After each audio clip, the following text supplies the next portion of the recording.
Okombo ya tata pe ya mwana pe ya elimo santo. Amen.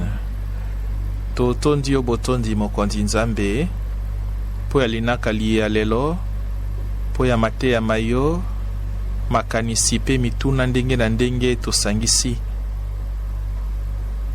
maloba mayo lokola mvula ya solo ebimisa mbuma ya malamu na kati ya bomoi bwa biso. Sala te toyoka esengo na nzela maye toyoki awa tokokokisa yango na kati ya bomoi na biso. Benisa biso, batela biso malamu.